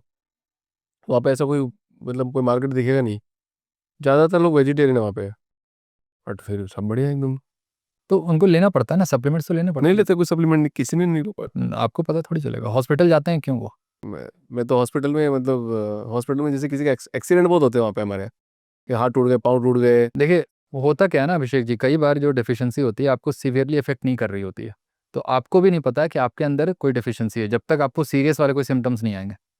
और जब तक नहीं आते हैं आप हॉस्पिटल नहीं जाते हो, डॉक्टर के पास नहीं जाते हो। लेकिन ऐसा तो नहीं है ना कि प्रॉब्लम नहीं है आपके साथ। सब क्लिनिकल बोलते हैं उसे। प्रॉब्लम हमारे पास जब क्लिनिकल हो जाए तो आप उसको बोलते हो कि आपको डॉक्टर के पास जाना चाहिए। सब क्लिनिकल मतलब कुछ प्रॉब्लम है, लेकिन ऐसा ओवर्ट नहीं है कि आपको ऐसा लगे कि मुझे डॉक्टर की ज़रूरत है। समहाउ आपको टू सम एक्सटेंट इफेक्ट कर रहा है आपकी बॉडी को। तो यह बात कर लेते हैं, डॉक्टर कम्युनिटी को आपकी बात समझ में नहीं आ रही है या फिर वो समझना नहीं चाह रही है, आपकी बात अलग है उनकी बात अलग है, दोनों में डिस्कनेक्ट कहाँ पर है? देखिए डिस्कनेक्ट बस यही है कि डॉक्टर अपने हेल्थ पे काम नहीं करते हैं। कोई भी डॉक्टर, आपने देखा कोई डॉक्टर है जो मेरी तरह कोई दिख रहा है, आपने कभी किया या आपने नोटिस किया? सबसे पहले वही। क्यों? क्योंकि डॉक्टर अपने हेल्थ पे काम नहीं करते हैं। डॉक्टर की जो पढ़ाई है वो टोटली ड्रग बेस्ड है, और डॉक्टर वो पढ़ते पढ़ते ही उनकी पूरी ज़िंदगी निकल जाती है और हेल्थ भी ख़राब हो जाती है। क्योंकि पढ़ना बहुत है, ड्यूटी बहुत हार्ड होती है हमारी, नाइट ड्यूटीज़ करने होते हैं।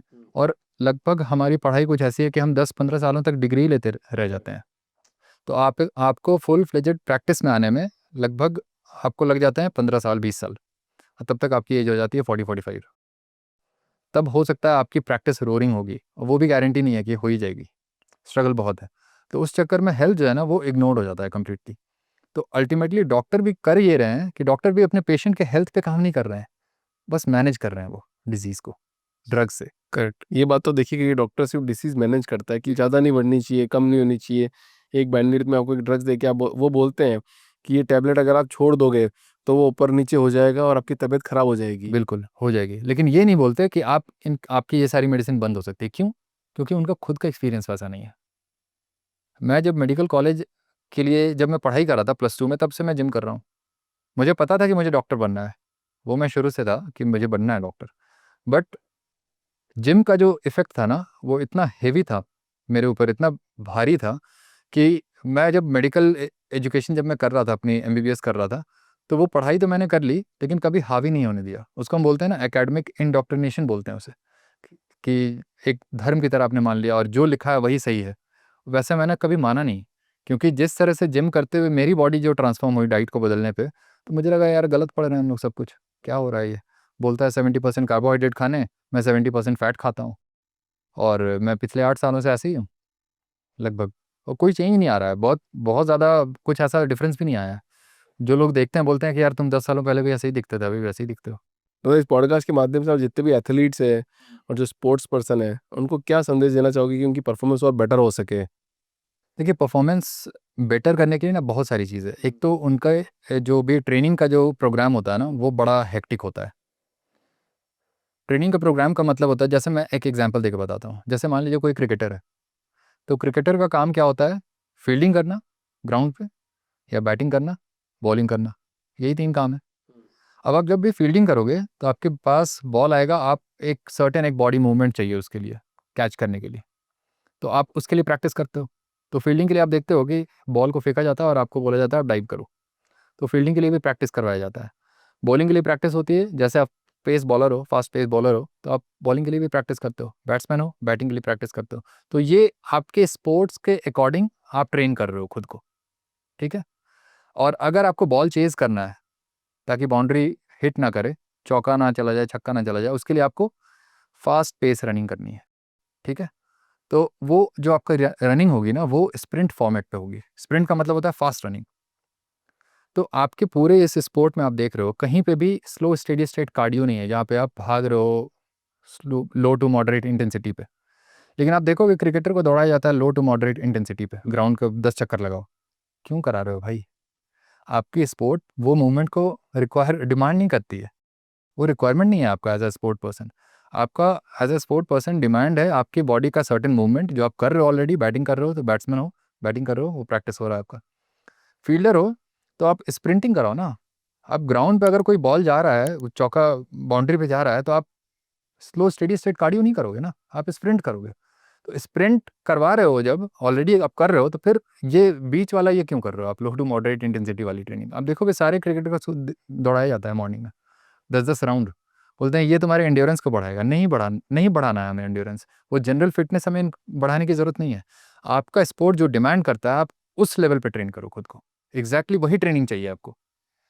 उससे क्या होगा ना, आपकी बॉडी वेयर एंड टियर होती है, क्योंकि वो एक्टिविटी भी आप कर रहे हो जो आपका स्पोर्ट आपसे मांग नहीं रहा है। तो ये ओवर ट्रेनिंग में आता है, और ओवर ट्रेनिंग से आपके जॉइंट्स इफेक्ट होते हैं, इंजरीज के रिस्क बढ़ते हैं, और इसकी वजह से आपका एज अ स्पोर्ट्समैन जो करियर है आपका, वो आपका शॉर्टन होता है। तो रिटायरमेंट आपका हो जाता है 36 साल में। या तो हो जाएगा, या तो आप बोलोगे खुद से कि अब मैं नहीं खेलूंगा, जैसे विराट कोहली ने रिसेंटली अभी अनाउंसमेंट किया। क्यों? क्योंकि अंदर से उसको समझ में आ गया अब मेरे से नहीं हो पाएगा, क्योंकि मैं प्लांट बेस्ड हूँ, राइट, है ना। वो बोलेगा नहीं, क्योंकि हर्बल लाइफ का ब्रांड एम्बेसडर है वो बंदा। तो हर्बल सप्लीमेंट्स का जो ब्रांड एम्बेसडर होगा, वो कभी नहीं बोलेगा कि मैं प्लांट बेस्ड हूँ इसलिए मेरे साथ ये सब हो रहा है। तो ये सब प्रोपेगेंडा है बेसिकली, है ना। उसके आपको उसके स्पॉन्सरशिप से आपको ये लग रहा है कि वो बंदा सही बता रहा है, सही नहीं बता रहा। वो बिजनेसमैन है, एक स्पोर्ट्स पर्सन, जितने भी सेलिब्रिटीज हैं वो बिजनेसमैन सब है ना। स्पोर्ट्स खेलते खेलते बिजनेसमैन बन जाते हैं। बिजनेसमैन बन जाते हैं, उनके पास एंडोर्समेंट आने लगता है। अब मेरे पास तो कोई एंडोर्समेंट है नहीं, आएगा भी तो मैं शायद नहीं करूँगा कभी, क्योंकि मेरे ध्यान में बस पब्लिक हेल्थ होता है। आपको पता है मैं किसी भी प्रोडक्ट के साथ एफिलिएट नहीं हूँ मैं अभी तक। न मैं कोई सप्लीमेंट देता हूँ किसी को, और कोई एंडोर्समेंट नहीं करता हूँ कि आपको ये लेना है वो लेना है, क्योंकि मुझे पता है कोई काम नहीं करता वो सब चीज़ें। आपकी डाइट से ही सब कुछ होता है। सिर्फ मटन अंडा खा के, चिकन खा के कोई बीमार नहीं है, ये फैक्ट है। क्योंकि मैं वही खिला के सबको ठीक कर रहा हूँ ना। अब मैं कैसे मान लूँ कि कोई बोलता है कि मैं खाता हूँ लेकिन बीमार हूँ? आप क्या उसके साथ क्या खा रहे हो वो बताइए ना आप मुझे। तो रोटी खाना मतलब एक टेंशन वाली बात है कि जो ज़्यादा गेहूं खा रहा है। सारा कुछ पॉइजन ही है बेसिकली, स्लो पॉइजन की तरह काम कर रहा है ये सब आपकी बॉडी में। आपको इमीडिएट इफेक्ट नहीं मिलेगा इसका कि आपने आज रोटी खाया और फिर आपको बीमारी हो गई। नहीं, ऐसा तो नहीं होगा ना। सालों साल लगते हैं बीमारी डेवलप होने में। एक प्रोसेस के तहत बीमारी होती है आपकी बॉडी में, है ना। हम एज अ बॉडी हम इतने रिजिलियंट हैं ह्यूमन बींग्स कि आपको ऐसा नहीं है कि आप आज खाओगे गलत और आपको कल बीमारी हो तो जाएगी। आप ये कह रहे हो कि जो बच्चे जैसे मतलब छोटे बच्चे हैं, अभी मान लो 7-8 साल के स्टार्ट, अभी चिकन मटन खाना स्टार्ट कर दे और बाकी सब डाइट बंद करते हैं और चिकन मटन खाते रहे और लाइफ टाइम उनका बना ले, तो क्या उनको कोई बीमारी नहीं होगी? ये मैं गारंटी तो नहीं दे सकता हूँ कि कोई बीमारी नहीं होगी, लेकिन डेफिनेटली आप फार फार बेटर रहोगे बाकी लोगों से, ये तो श्योर शॉट है। मैं टाइप 2 डायबिटीज़ के लिए बोल सकता हूँ, उसके लिए मैं गारंटी लेता हूँ वो नहीं होगा कभी। क्योंकि टाइप 2 डायबिटीज़ का डायग्नोसिस होता है ब्लड शुगर जब आपका बढ़ जाए फास्टिंग ब्लड शुगर आपका 125 के ऊपर चला जाए, ठीक है? तो जब आप खाएंगे ही नहीं तो बढ़ेगा ही नहीं, तो डायग्नोसिस कैसे होगा आपका डायबिटीज़ का? समझ रहे हैं बात को? क्योंकि आपका ब्लड शुगर बढ़ता ही तब है जब आप कार्बोहाइड्रेट खाते हैं। हाँ, मतलब आप खुद सोचिए, आपका ब्लड शुगर कब बढ़ता है? जब आप कार्बोहाइड्रेट खाते हैं। आपका ब्लड शुगर नहीं बढ़ता जब आप प्रोटीन खाते हैं या फैट खाते हैं। तो अगर डायबिटिक पेशेंट को आप कार्बोहाइड्रेट बंद करवाइएगा, तो उनका ब्लड शुगर अपने आप नॉर्मल हो जाएगा। तो जब बढ़ेगा ही नहीं तो उसे कम करने के लिए हम दवा क्यों देंगे? अगर आप दवा दीजिएगा तो उनका ब्लड शुगर लो हो जाएगा। भगवान करे मेरे को डायबिटीज नहीं हो, मैं आपके पास आने की जरूरत नहीं पड़े। चिकन मटन नहीं खा सकते। एक मेडिसिन का ऑप्शन है फिर आपके पास। बाकी डॉक्टर्स का देखिए इसलिए बिजनेस चल रहा है क्योंकि हर लोग अपने वेजिटेरियन माइंडसेट से बाहर नहीं आ पा रहे, ये प्रॉब्लम है। और आपको पता है मेरे पास ऐसे पेशेंट्स आते हैं जो जैन है और उन्होंने छोड़ दिया प्लांट बेस्ड, छोड़िए। कंप्लीटली नॉन वेज बेस्ड हो गए वो। डायबिटीज के पेशेंट जब आए, हाँ जैन लोग, जैन लोग, हाँ इस मैं तो मान ही नहीं सकता हूँ ये बात। कोई जैन वेज नॉन वेज खा सकता है? खा रहे हैं लोग अब। सर जैन नॉन वेज नहीं खा सकता सर, आप दुनिया नहीं इधर से मानेंगे। उधर हो जाएगी सर, अब देखिए मैं उनका नाम नहीं ले सरकार सकता हूँ, बदल जाएगी। अब मैं उनका नाम नहीं ले सकता हूँ वो पेशेंट का, बट वो ऐसा कर रही हैं अभी और अपना डायबिटीज उनका नॉर्मल है कम्प्लीटली। सर फूड के अंदर एक मतलब विशेष फूड होता है, मतलब जैसे आप क्रूज पे भी जाओगे ना तो एक जैसे वेज नॉन वेज एक जैन फूड, किसी जगह जाओगे खाना खाने में veg non veg Jain food, तो जैन अगर नॉन वेज खा ले तो मतलब लेकिन जो खा रहा है मैं उसको मना तो नहीं करूँगा क्योंकि वो खुद ही डिसीजन लिया उन्होंने कि मुझे खाना है। तो मैं तो एज अ डॉक्टर वही चीज़ बताऊंगा जिससे आपकी बीमारी ठीक हो। मुझे कोई मतलब नहीं है इससे आप किस रिलीजन से हो, किस कम्युनिटी से हो, मेरे माइंड में वो सब चलता ही नहीं है। मैं सिंपली ये सोचता हूँ आपको बीमारी क्या है और आपकी बीमारी के लिए ये आपको खाना है। अगर खाना है तो फिर आप मेरा गाइडेंस ले सकते हैं, मेरे से आप ट्रीटमेंट ले ये सकते हैं। बात मतलब जैन महाराज को भी पता होगी, जितने भी जैन मुनि महाराज है सबको भी पता होगी कि मतलब उनकी कम्युनिटी में अगर इसको बहुत रखा जाता है कि भैया कि लहसुन प्याज तक नहीं खाना, वहाँ पे लोग नॉन वेज खा रहे हैं। जी, खा रहे हैं, कुछ लोग खा रहे हैं, बहुत लिमिटेड लोग हैं लेकिन खा रहे हैं लोग। हाँ कुछ लोग भी खा रहे हैं, तो खा रहे होंगे। डायबिटीज़ उनका ठीक है, उनके हस्बैंड का ठीक है, सब लोगों का ठीक है, दोनों। चलो ठीक है, वो अपनी अपनी चॉइस है, खाने पे है कमेंट ना? नहीं। आप कुछ कमेंट नहीं कर सकते। जैसे मैं भी ये नहीं बोलता हूँ कि जैन को नॉनवेज खाना चाहिए, मैं बोलता हूँ आप जब मेरे पास आते हो ना तो आप एज अ पेशेंट आते हो। मैं जनरल तौर पे नहीं बता रहा हूँ किसी को कि हर को नॉनवेज खाना चाहिए, मैं ये सब कभी नहीं बोलता हूँ वीडियोज़ में। मैं एक पेशेंट पर्सपेक्टिव से बात करता हूँ कि एक पेशेंट जब मेरे पास आएगा तो उसके लिए आइडियल क्या है जो हर इंसान के लिए है। अब आप वो जैन हो, किसी और रिलीजन से बिलोंग करते हो, मुझे उससे क्या लेना देना है। आप मेरे लिए बस एक पेशेंट हो, मैं आपका डॉक्टर हूँ, दैट्स इट, बस हो गया। ठीक है डॉक्टर सर, आपने तो मेरे आज मतलब विचारधारा ही नई प्रस्तुत कर दी। पॉडकास्ट करते करते करते करते इतनी नई विचारधारा आ जाती है कि समझ नहीं आता है कि कहाँ बिलीव करे कहाँ बिलीव नहीं करे। बट ऑडियंस के लिए एक मैसेज जरूर देना चाहूँगा मैं इस बात पे कि संभव और असंभव में क्या अंतर है, मतलब किसी चीज़ में, वो है सिर्फ विश्वास का। बिल्कुल। करेक्ट। तो आप क्या मानते हो, आपकी क्या मान्यता है, आप किस में विश्वास रखते हो, वो सबसे इम्पोर्टेंट है। तो खाते रहो, खिलाते रहो, जीते रहो, जीवाते रहो। बहुत बहुत धन्यवाद कश्ले सर, बहुत बहुत शुक्रिया इस अभिषेक जी, पॉडकास्ट में बहुत आने के लिए, नई विचारधारा रखने के लिए।